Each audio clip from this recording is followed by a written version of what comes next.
So a while ago I made my first sleeper PC, and there's just something pretty special about putting some new components into an old case. I don't know how to explain it, but it was a really fun build. So I have to come clean with you guys. I've been upgrading my sleeper PC behind the scenes. And this is mostly because I really like to tinker with things. When I get new hardware, I want to mess around with it. I want to test it out.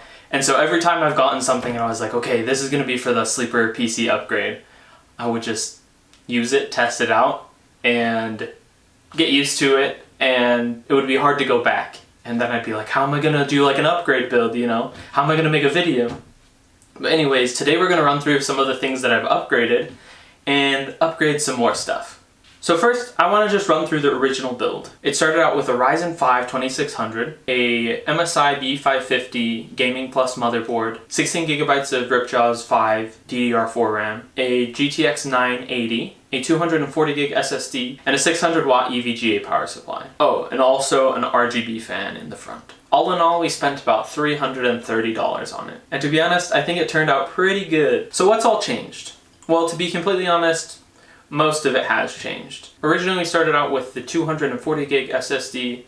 Well, I found a 500GB M.2 SSD, which is a Crucial MX500, for 40 bucks on Facebook Marketplace.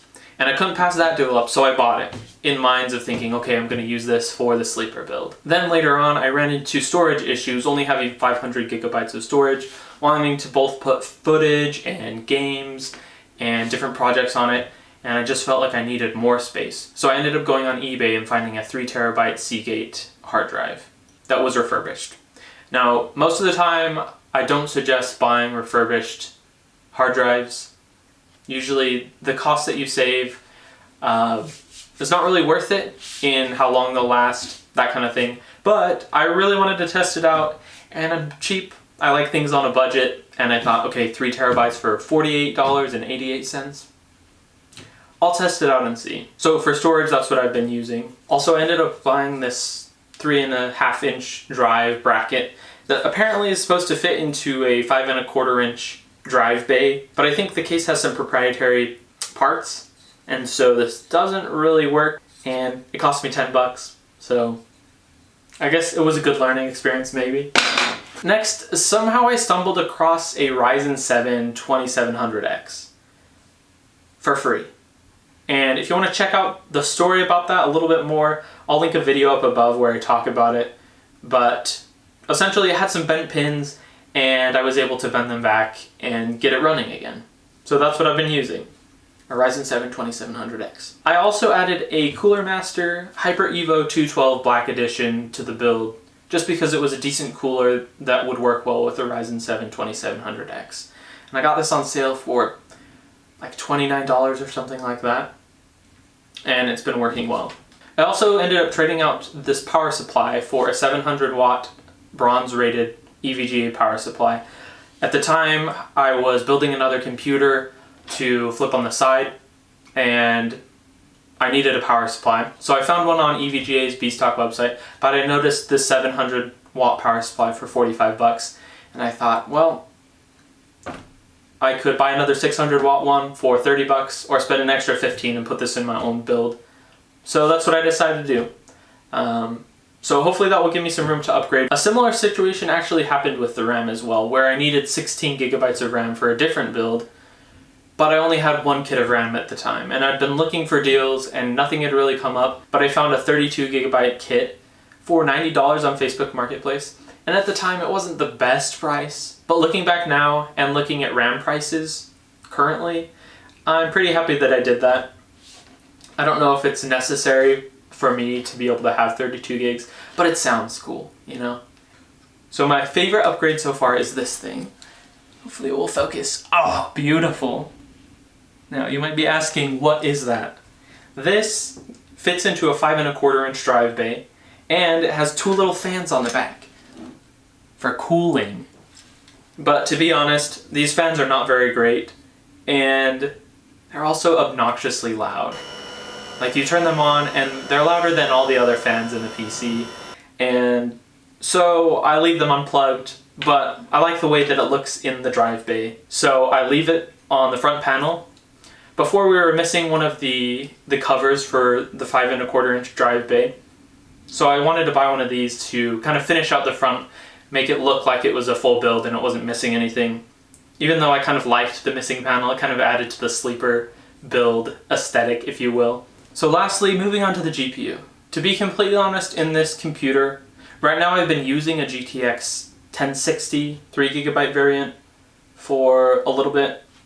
I can't really remember when I put it in there, but what has happened is just every time I want to test new hardware or I get a new part, a lot of the time I end up sticking it in here to test it because this is the best build that I have as far as processor and whatnot. And because of that, I've just kind of rotated through graphics cards. So the last thing that we're going to do to upgrade this build is add an AMD RX 580, an 8GB card. Actually, not one, but two. We're going to add two RX 580s to this build, both with 8GB of VRAM. So a few months back, these were going for $500 a piece, and I probably should have sold them, but I saved them so I could put them in this build and make a dumb video. So you guys better like this video. No, it should be fun though. I'm pretty excited about it. If I'm gonna be honest about everything, this build is very messy. I just like testing things, and so it's hard to keep it clean. And also with a case that makes things hard to organize, sometimes it's easier to just leave messy than to reorganize and then have to pull everything out again. So this is the current state of the build. Not great, but with today's upgrades, we're gonna make it awesome.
I think it looks better, right? You can see we have the two graphics cards.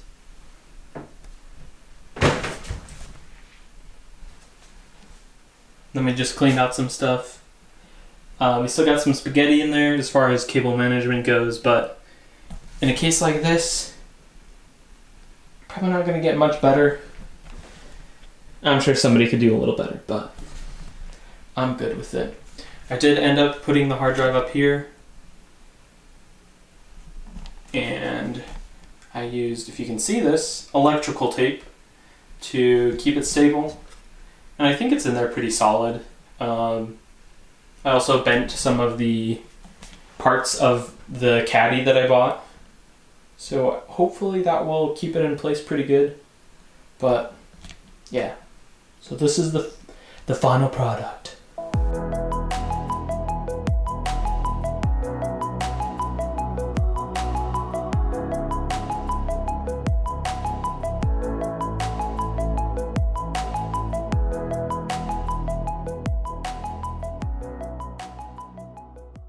So what allows you to utilize multiple AMD GPUs in one build is a technology called AMD Crossfire. A few years back, it was much more common to have multiple GPUs in a single build, but this has lost a lot of popularity and support recently, so the number of games that actually support AMD Crossfire is limited. I found a list of supported games and wanted to test a few of them out. If you wanted to take a look at this list, I'll leave a link down in the description. Testing the games was an interesting experience to say the least. First, I want to address that MSI Afterburner flickered throughout most of the testing, which I assume is due to using AMD Crossfire. I started out with Overwatch and using the suggested AFR friendly mode. I couldn't get the game to run any faster than about 80 FPS. I lowered the graphics settings, I made sure that VSync was turned off, I checked other settings, and the issue persisted. I decided to try a different Crossfire mode, and using the 1x1 mode, this seemed to fix the issue for a little bit. But after a few games, I was randomly disconnected from the servers, and it reverted back to not being able to go over about 80 FPS. So at 1080p low settings, while it was working at its best using two RX 580s and AMD Crossfire, the average FPS sat around 200 with 1% lows in the 50s. The numbers seem okay, but I can tell you that it didn't feel smooth at all. There's very noticeable micro stuttering and it just wasn't a good experience. Comparing that to a single RX 580 was almost hilarious. The average FPS was between 180 and 200, but the 1% lows were in the 120s, with no micro stuttering. After all the time and work tweaking and testing different settings, a single GPU ended up working better in Overwatch. I decided to try out a different game at this point. The next game that I wanted to test out was Far Cry 5, and this felt like a breath of fresh air compared to Overwatch. Outside of the frame rate dips every so often and screen tearing here and there, on ultra settings the average FPS stayed around 75, with 1% low sitting in the 20s. Maybe it was just from having a terrible experience with Overwatch, but this felt pretty smooth to me with no micro stuttering. That was until I tried it with one GPU, and the average FPS was around 70, and the 1% lows were in the 50s, which was actually higher than when using two RX 580s in Crossfire, making the experience with one GPU once again better than with two. Lastly, I saw Apex Legends was on the list of supported games, and I decided to try it.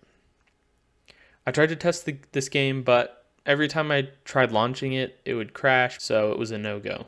Overall, having two RX 580s in Crossfire was disappointing to me. I'm not sure how good my testing methods were, so it's definitely possible that you could get this working better than me, but in the end, it just started to frustrate me, and I didn't feel like messing with it anymore. But I still think that the build looks pretty cool with two GPUs. I will note that I took one of them out pretty soon after making this video. It was fun, but I guess one is better than two sometimes. Well, thanks for watching, you guys. Let me know if you have any questions about this build, and don't forget to like and subscribe. See ya!